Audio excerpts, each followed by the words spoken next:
കാത്തിരിപ്പിൻ്റെ ദിനങ്ങളുടെ ഈ യാത്രയിൽ നമ്മുടെയൊക്കെ കാതുകളിൽ അലയടിക്കുന്ന ഒരു സ്വരതരംഗമുണ്ട്. അത് സദ്വാർത്തയുടെ മാറ്റുലിയാണ്. അധികം ആരാലും അറിയപ്പെടാതെ ഒരു അർദ്ധരാത്രിയിൽ ഒരു പൈതലിൻ്റെ പുൽത്തൊട്ടിയിലെ പിറവി സർവപ്രപഞ്ചത്തിനും വേണ്ടിയുള്ള ഒരു സദ്വാർത്തയായിട്ട് മാറി. ഒരുപാട് കാലങ്ങൾ ഒരുപാട് പേര് കാത്തിരുന്ന ഒരു വാർത്ത, അധികം ആരാലും അറിയപ്പെടാതെ പോയ ഒരു വാർത്ത, തലമുറകൾക്ക് കേൾക്കുവാൻ കഴിയാതെ പോയ ഒരു സുവിശേഷം. അതുകൊണ്ട് തന്നെയാണ് ഒരു വലിയ ഉത്സവത്തിൻ്റെ പ്രതീതി ആ രാവിലെ അവിടെ അലയടിച്ചത്. ദൈവത്തിൻ്റെ പ്രിയ കുഞ്ഞെ, നിനക്കും ഒരു ജന്മമില്ലേ? നിന്റെ ജന്മവും ജന്മവാർത്തയും ഒക്കെ എന്നെങ്കിലുമൊക്കെ ഒരു സദ്വാർത്തയായിട്ട് മാറിയിട്ടുണ്ടോ? നിന്റെ മാതാപിതാക്കൾക്കോ നിന്റെ ജീവിതയിടങ്ങൾക്കോ ചുറ്റുവട്ടങ്ങൾക്കോ ഒക്കെ എന്നെങ്കിലുമൊക്കെ ഒരു സദ്വാർത്തയായി മാറുവാനായിട്ട് നിനക്ക് സാധ്യമായിട്ടുണ്ടോ? നിന്നെക്കുറിച്ചുള്ള നല്ല വാർത്തകൾ കേൾക്കുവാനായിട്ട് നിന്റെ മാതാപിതാക്കൾക്ക് ഭാഗ്യമുണ്ടായോ?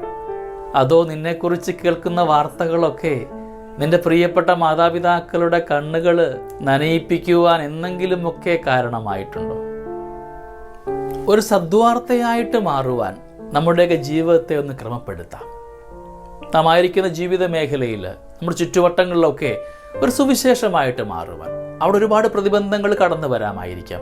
ആ പ്രതിബന്ധങ്ങളെയൊക്കെ മറികടന്നു പോകുവാനായിട്ടുള്ള ഈശ്വര കൃപ നിന്റെ കൂടെ തന്നെയുണ്ട്.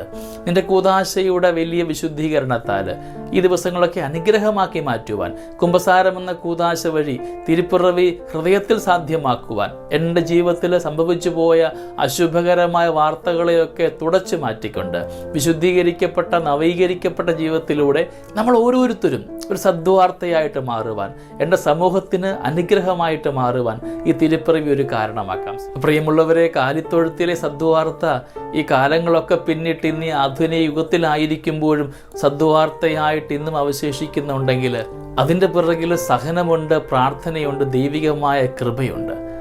നാം ഓരോരുത്തരും ഒരു സദ്വാർത്തയായിട്ട് മാറണമെങ്കിൽ അതിൻ്റെ പിറകിലും ഒരുപാട് ത്യാഗം ആവശ്യമുണ്ട്.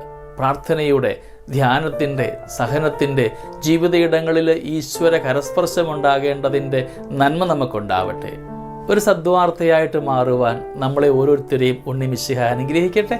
നമ്മുടെ കർത്താവ് ഈശോ മിശിഹായുടെ കൃപയും പിതാവായ ദൈവത്തിൻ്റെ സ്നേഹവും പരിശുദ്ധാത്മാവിൻ്റെ സഹവാസവും നമ്മുടെ കൂടെ എന്നും ഉണ്ടായിരിക്കട്ടെ, ഇപ്പോഴും എപ്പോഴും എന്നേക്കും. ആമേൻ.